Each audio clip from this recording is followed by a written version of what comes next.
such a great history, over 139 years of service to our community, being a pillar of the community and really forging the way for minorities to have a place to come and be educated and go back out prepared to lead the community and share their great gifts. So I am grateful you all chose to come here, because we often meet our students where they are, and even today, after 100 years, we are still that place that students will look to for a sense of belonging and for purpose as they are charting their career dreams. Since our inception, the University of Maryland Eastern Shore has been seen and known as a beacon and a safe haven for minorities and people of color, and any advocates who were about forwarding the advancement of minorities. We continue that rich history and that culture by highlighting the history. Great speakers and commencement speakers like Martin Luther King,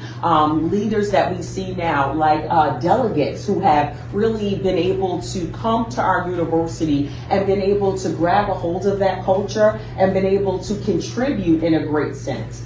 We know that millions of people will travel this summer, right? And every summer. So what we do on campus is we bring state-of-the-art programming to our students in terms of restaurant hospitality, hotel management, looking at ways that we can show them what it would be like when they leave our classrooms and be able to embark on tourism throughout this great nation. And so we partner with people like Marriott, with people like our restaurateurs in the great community, but even abroad, who have national presence to show our students real world, all hands-on applications in the kitchen that we have, a full kitchen, right? A full hotel service, so that they get to practice on campus and then bring their high level of skills to whatever area they choose to go into once they cross the stage at commencement. And so we continue after 100 years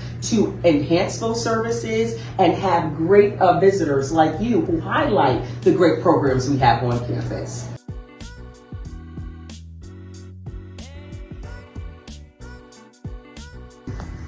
For the civil rights movement in the 60s, Gloria Richardson was the queen, and she still is our reason why we do what we do. Gloria Richardson was pivotal in the civil rights movement in the historic Pine Street district and the integration problems that we have here on Race Street.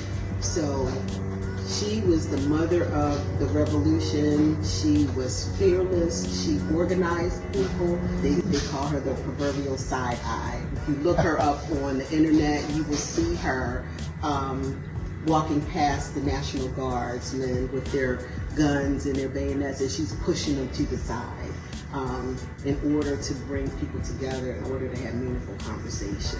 To be able to do that type of artwork here in Cambridge, in the spaces that confined and segregated people, is the beginning of the healing, and that's what we do.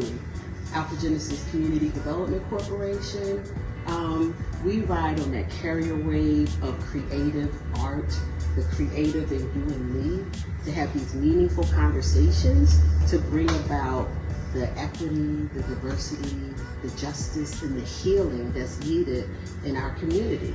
And when that happens, economic equity also happens. To come here and understand the importance of the history here, and to know that it wasn't that long ago. Right.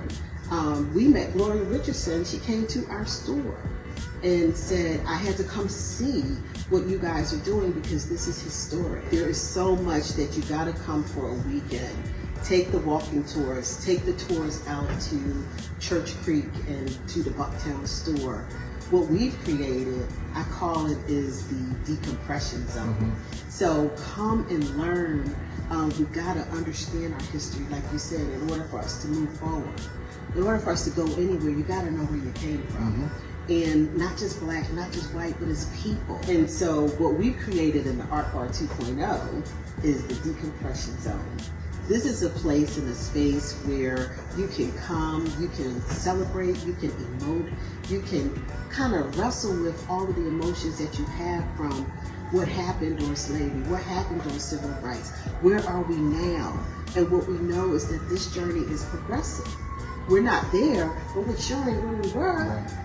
And so this is the space where you can kind of figure that out and celebrate that.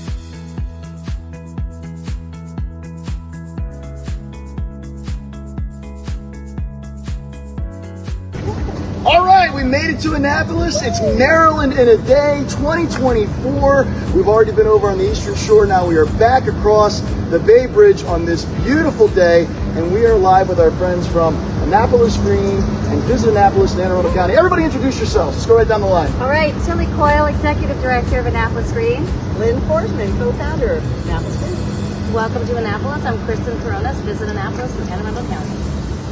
I'm Nick McNulty with Blue Whale.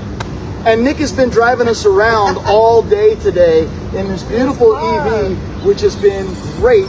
We are getting all over the state efficiently in an eco-friendly way, which is what it's all about here.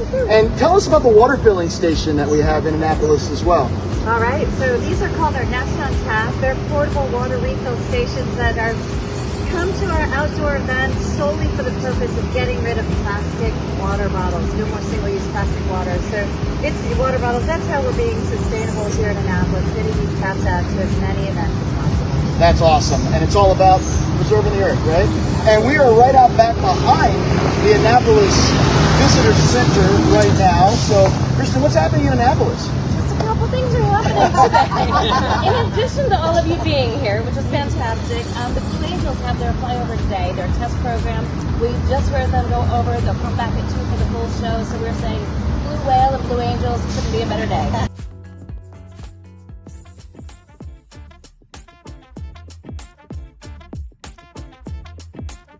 Black Woman Genius actually talks about Elizabeth Tower Scott, but then it looks at other modern fiber artists that have been inspired by the work of Elizabeth Tower Scott, whose daughter is Dr. Joyce Scott, who is a bead artist, Anna MacArthur. Not gonna say. But here at the Lewis Museum, we really talk about this stuff on a daily basis. We talk about civil rights, and we highlighted in our permanent history gallery, which is on the 3rd floor. Right now, we're in the 2nd floor of the museum. But I think one of the important things to remember about civil rights is that they can be fleeting, they can be taken away. And that's why it's so important to kind of focus on civil rights throughout the years. And especially take some time in the 60th year to think about the work that took place to actually get that act accomplished.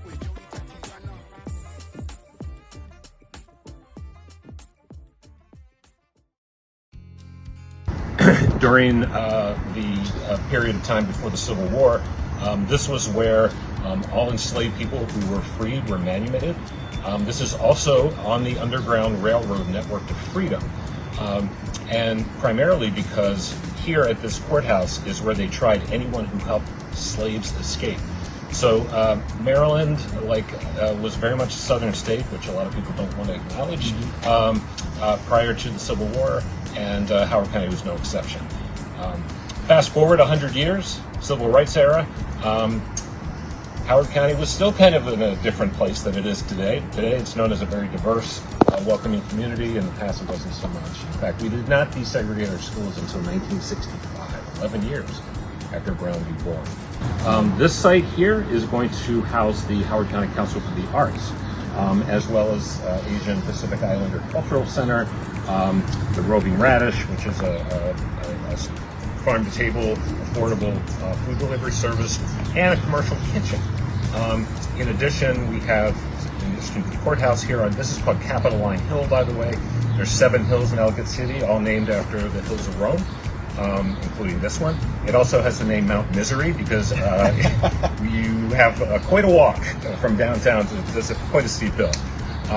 We have 2 museums here. We have the Museum of Howard County History that I mentioned. Next to that, we have a children's museum. There's also the old Ellicott City Jail, another historic site, and also on the Freedom Trail.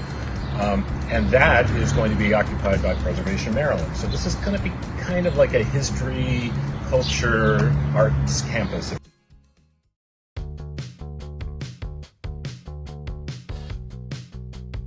On June 30, 1960, Howard University students were inspired by Greensboro, North Carolina sit-ins at lunch counters and at drugstores in North Carolina that were successful there at integrating those lunch counters. They chose to form a group, and then they end up coming to Glen Echo on that June 30, 1960, and doing a sit-in on the carousel. People were brave. They volunteered to walk this picket line throughout the hot summer of 1960. They didn't know if there'd be violence. There was counter-picketing here by the American Nazi Party. And finally, after all of this work, it was a success. In 1961, the amusement park was forced to change and open to everyone. For more than half a century, Glen Echo Park has been a vibrant arts and cultural center.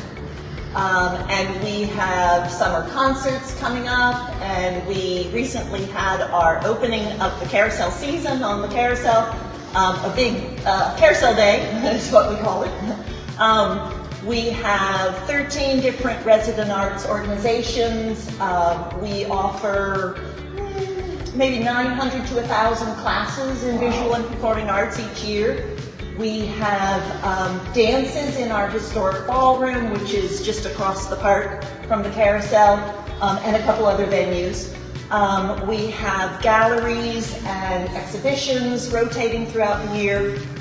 And we have major festivals where most of those are free. Part of the mission of the park is to have this place open to the community and accessible, and we have hundreds of thousands of visitors every year.